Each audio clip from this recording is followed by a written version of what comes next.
మాజీ ముఖ్యమంత్రి జగన్ తిరుమల పర్యటన రద్దయింది. తిరుమల లడ్డూలో కల్తీ నెయ్యి వాడారన్న వివాదంపై హిందూ సమాజమంతా భగ్గుమంది. దీంతో వైసీపీ డిఫెన్స్లో పడినట్లయింది.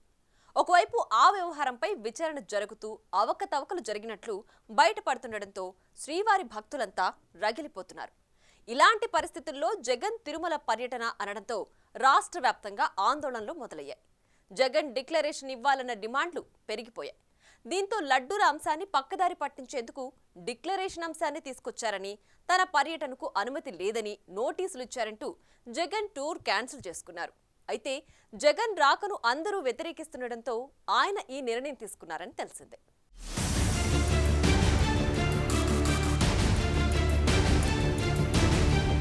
తిరుమల లడ్డు కల్తీ వ్యవహారంతో మనస్తాపం చెంది డిప్యూటీ సీఎం పవన్ కళ్యాణ్ ప్రాయశ్చిత్త దీక్ష మొదలుపెట్టారు. పవన్ దీక్ష చేపట్టగానే వైసీపీ నేతలు విమర్శలు చేయటం మొదలుపెట్టారు. మరోవైపు సిట్ విచారణ మొదలు కాకుండానే విజిలెన్స్ విచారణలో తిరుమల ప్రసాదాల తయారీలో అపచారం జరిగినట్లు వెల్లడవుతోంది. దాంతో వివాదం ముదురుతూ వైసీపీ అందరికీ టార్గెట్ అవుతోంది. దాంతో మాజీ ముఖ్యమంత్రి జగన్ డ్యామేజ్ కంట్రోల్ చర్యలు మొదలు పెట్టాలని చూశారు.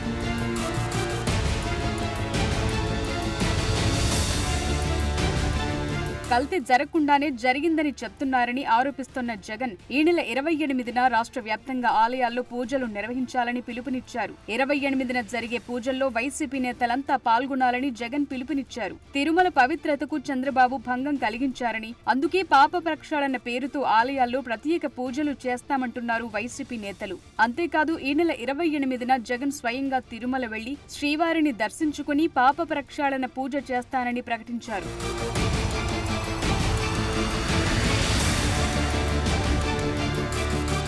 వైసీపీ హయాంలో తిరుమల లడ్డు ప్రసాదం తయారీకి కల్తీ నెయ్యిని వినియోగించిన అంశంపై పెను దుమారం రేగుతోంది. నాటి ప్రభుత్వంతో పాటు అప్పుడు టీటీడీ చైర్మన్లుగా వ్యవహరించిన వైవి సుబ్బారెడ్డి, భూమన కరుణాకర్ రెడ్డి, మాజీ ఈవో ధర్మారెడ్డిలపై భక్తులు పెద్ద ఎత్తున మండిపడుతున్నారు. ఈ వ్యవహారం నడుస్తుండగానే తిరుమల శ్రీవారి దర్శనానికొచ్చేందుకు జగన్ సిద్ధమవ్వటం వివాదాస్పదమైంది. అన్య మతస్థుల్లో వీఐపీలు శ్రీవారి దర్శనానికొచ్చినప్పుడు టీటీడీ అధికారులు అతిథి గృహం వద్దకు వెళ్లి డిక్లరేషన్ ఫామ్ పై సంతకాలు తీసుకుంటారు. దేవాదాయ శాఖ మంత్రి ఆనం రామనారాయణ రెడ్డి ఆదేశాల మేరకు జగన్ తిరుమల వస్తే టీటీడీ అధికారులు దేవాదాయ శాఖ చట్టంలోని అంశాలను ఆయనకు వివరించి డిక్లరేషన్ పై సంతకం తీసుకోవటానికి రెడీ అయ్యారు.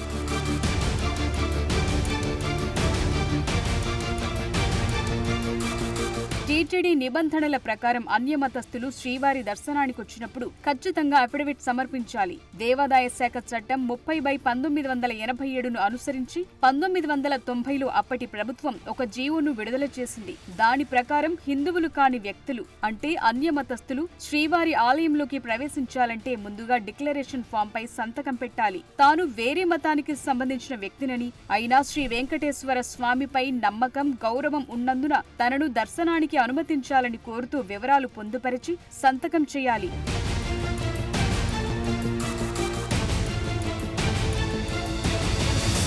వైసీపీ 5 ఏళ్ల పాలనలో జగన్ పలుమార్లు శ్రీవారి దర్శనానికొచ్చారు. అప్పుడు ముఖ్యమంత్రిగా ఉన్న ఆయన్ను అధికారులు ఎవరూ డిక్లరేషన్ కోరలేదు. హిందూ సంఘాలు, టీడీపీ, బీజేపీ, జనసేన నేతలు చేసిన డిమాండ్లు ఎవరూ పట్టించుకోలేదు. బ్రహ్మోత్సవాలకు వచ్చిన సమయంలో దీనిపై పెద్ద ఎత్తున చర్చ జరిగిన నాటి చైర్మన్ తో పాటు పలువురు మాజీ మంత్రులు విపక్షాలపై తీవ్ర విమర్శలు చేశారు. ఇప్పుడు డిక్లరేషన్ పై సంతకం చేసిన తరువాతే దర్శనానికి అనుమతించాలని ఈవోకు పలువురు విజ్ఞప్తి చేశారు. మరోవైపు జగన్ తిరుమల పర్యటనను అడ్డుకోవటానికి కూటమి నేతలు సిద్ధమయ్యారు. జగన్ డిక్లరేషన్ సమర్పించిన తరువాత దర్శనం చేసుకోవాలని గట్టిగా డిమాండ్ చేశారు. బీజేపీ నేతలైతే అలిపిరి వద్దే అడ్డుకుంటామని డిక్లరేషన్ ఇచ్చి హిందువులకు క్షమాపణ చెప్పాలని అల్టిమేటం ఇచ్చారు. తిరుమల పవిత్రత గత ప్రభుత్వం ఏ విధంగా అపచారం చేసి అందరికీ తెలుసు. ఈ లడ్డు కూడా అనేక అన్నప్రసాదాలను కూడా ఏదైతే జంతు మాంసాలతో నెయ్యి తయారు చేసి చేశారని చెప్పి ప్రపంచవ్యాప్తంగా అందరికి తెలిసిపోయిందో, ఇప్పుడు ప్రాయశ్చిత్తమో లేకపోతే పశ్చాత్తాపమో లేకపోతే చేసుకున్న తప్పును సరిదిద్దుకోవడానికో పులివెందల ఎమ్మెల్యే మాజీ ముఖ్యమంత్రి జగన్మోహన్ రెడ్డి తిరుమలకు వస్తా చెప్పి కొత్త డ్రామా తెరలేపారు. మేము ఒకటే అడుగుతున్నాం, ఒక హిందూ మతంలో పుట్టాం కాబట్టి, ఒక తిరుపతి స్థానికుడిగా, వెంకటేశ్వర భక్తుడిగా ఒకటే అడుగుతున్నా సూటిగా జగన్మోహన్ రెడ్డిని, అయ్యా నువ్వు రేపు వస్తున్నావు తిరుపతికి, వచ్చే రోజు పుట్టేప్పుడు ముందు రోజే ఒక స్టేట్మెంట్ ఇవ్వు, డిక్లరేషన్ ఫామ్ మీద సంతకం పెట్టే నేను తిరుమలకు వస్తాను అని చెప్పు. ఎందుకు చెప్తున్నా అంటే మీరు ఎప్పుడు ఇన్ని సంవత్సరాలు ఎప్పుడు తిరుమలకు వచ్చినా ఫ్యామిలీతో రారు, భార్య బిడ్డలతో రారు, ఒక్కడే వస్తారు. ఏ రోజు కూడా డిక్లేర్ ఫామ్ సంతకం పెట్టలా. ఎన్నిసార్లు అడిగినా కూడా మీరు పట్టించుకున్న పాపానికి పోలేదు. ఏ అధికారులు మిమ్మల్ని అడగరు. గత ప్రభుత్వం, ఇప్పుడు కూటమి ప్రభుత్వం తిరుమల పవిత్రత కాపాడాల్సిన బాధ్యత మా మీద ఉంది. కాబట్టి మీరు వచ్చేటప్పుడు డిక్లరేషన్ ఫామ్లో సంతకం పెడతానా లేదా చెప్పి రావాలి. మీరు డిక్లరేషన్ ఫామ్ సంతకం పెట్టకుండా కానీ తిరుపతిలోకి వస్తాను, ఏమైనా కానీ చూద్దాము, లా అండ్ ఆర్డర్ ప్రాబ్లం తీసుకొద్దాము, కూటమి ప్రభుత్వంపై చెడ్డ పేరు తీసుకురావాలని ప్రయత్నిస్తే మాత్రం ఊరుకునే ప్రసక్తే లేదు.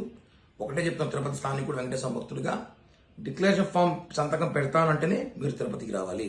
లేని పక్షాన మీరు చెప్పకుండా మీరు తిరుమలకు వచ్చి వెళ్ళిపోతానంటే మాత్రం ఊరుకోము. హిందూ మతాలు కానీ, సాధువులు కానీ, అనేక రాజకీయ పార్టీలు కానీ, తిరుపతి స్థానికులు ఎవ్వరు కూడా మిమ్మల్ని తిరుమలకు పంపిరు.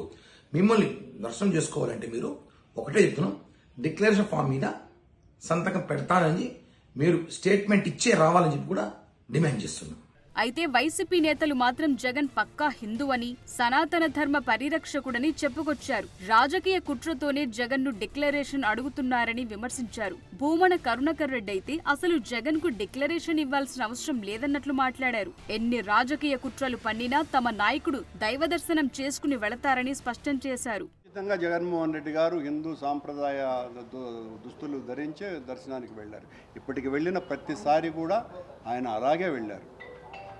తిరునామం ధరించి సాంప్రదాయ దుస్తులు వేసుకొని అత్యంత భక్తి భావనలతో, అంతే కూడా కాకుండా తన పాదయాత్ర ముగించుకొని వచ్చిన తరువాత జగన్మోహన్ రెడ్డి గారు పాదరక్షలు లేకుండా 7 కొండలు నడిచి అత్యంత భక్తి విశ్వాసాలతో దైవ దర్శనం చేసుకున్న ఏకైక వ్యక్తి కూడా ఆయనే. చంద్రబాబు పని చేయలేదు. పుష్కరాల సమయంలో సాంప్రదాయ పద్ధతులలో అయ్యవార్ల సమక్షంలో తన తండ్రికి, పితృమూర్తులకు పిండ ప్రదానం చేసినటువంటి జగన్మోహన్ రెడ్డి గారు, గంగా నది పుణ్యస్నానాలు చేసినటువంటి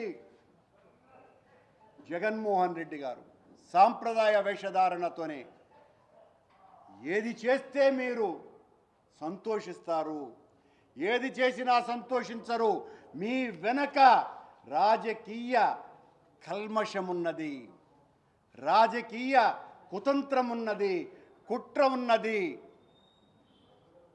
అమలినమైనటువంటి మానసిక స్థితి మీది. కనుక ఏం చేసినా కూడా మీరు వ్యతిరేకిస్తారు. మీ వ్యతిరేకతను మేము లెక్క చేసేదే లేదు. మా నాయకుడు ఖచ్చితంగా దైవ దర్శనం చేసుకొని వెళతారు అని తెలియజేస్తున్నాం. ఇటు కూటమి నేతల డిమాండ్లతో పాటు జగన్ తిరుమల రాకూడదంటూ రాష్ట్ర వ్యాప్తంగా హిందూ ధార్మిక సంఘాలు ఆందోళనకు దిగాయి. కల్లూరు శ్రీ ఈశ్వర వీరభద్రస్వామి ఆలయం వద్ద నోటికి శూలాలు గుచ్చుకుని భక్తులు నిరసన తెలిపారు. వారి ఆందోళనకు మద్దతు తెలిపిన టీడీపీ నేత మాజీ ఎమ్మెల్యే బైరెడ్డి రాజశేఖర్ రెడ్డి జగన్ పై తీవ్ర స్థాయిలో మండిపడ్డారు. జగన్ హిందూ ద్రోహని, వెంకటేశ్వర స్వామిని నిలువు దోపిడీ చేసిన ఆయన దొంగ దర్శనం కోసం తిరుపతికొస్తున్నారని విమర్శలు గుప్పించారు. జగన్ కు కులమే లేదు, కులదైవం ఎక్కడి నుంచి వస్తుందని ధ్వజమెత్తారు.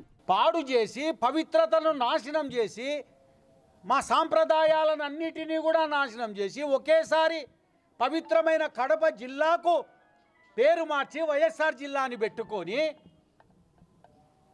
నాస్తికులను అక్కడ చైర్మన్లుగా నియామకం చేసి అన్య మతస్థులను అక్కడ పెట్టి రాయలసీమలో సుంకులమ్మ వాళ్ళు అంటూ ఉంటారు.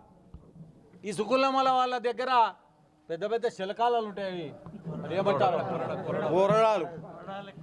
ఆ కొరడాలు తీసుకొని ఎప్పుడోసారి బట్టలు ఇప్పి తనేది ఖాయం సుంకులమ్మ కొరడాలతో. అదే మరి అటు రాజకీయంగా ఇటు హిందువుల నుంచి వెల్లువెత్తుతోన్న నిరసనలతో జగన్ దిగిరాక తప్పలేదు. మరి ముఖ్యమంత్రిగా ఉన్నప్పుడు ఏనాడు టీటీడీ నిబంధనలు పాటించని జగన్ ఇప్పుడు డిక్లరేషన్ ఇవ్వాల్సొచ్చేసరికి ఏకంగా తిరుమల టూర్నే రద్దు చేసుకున్నారు. లడ్డూల అంశాన్ని పక్కదారి పట్టించేందుకు డిక్లరేషన్ అంశాన్ని తీసుకొచ్చారని విమర్శించిన జగన్ తన మతం మానవత్వం అని ప్రకటించి అసలైన డైవర్షన్ పాలిటిక్స్ ఎలా ఉంటాయో చూపించారు. డిక్లరేషన్ లో కూడా అదే రాసుకోమంటున్నారు. పైపెచ్చు సెక్యులరిజం గురించి మాట్లాడటం మొదలుపెట్టారు. నా మతం ఏమిటని అడుగుతా ఉన్నారు.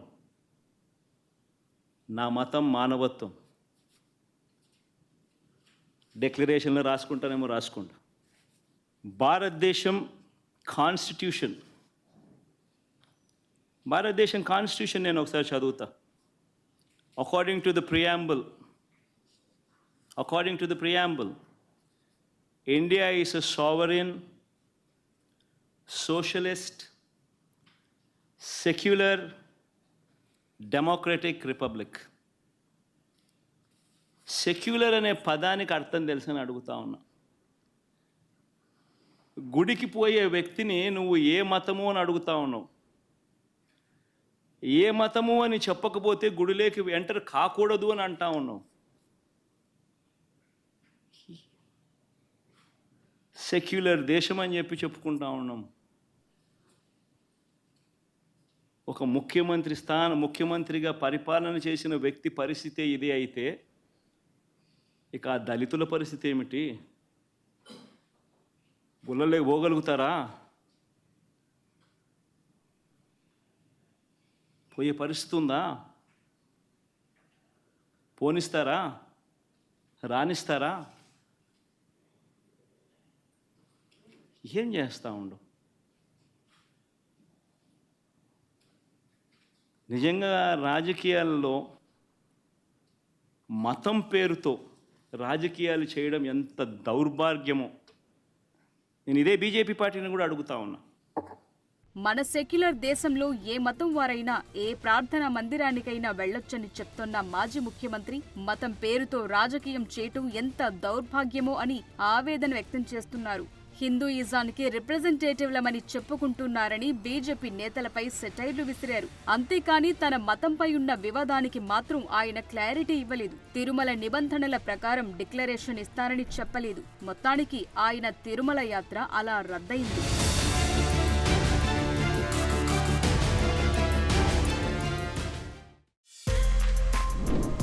For more videos like this, subscribe Big TV channel.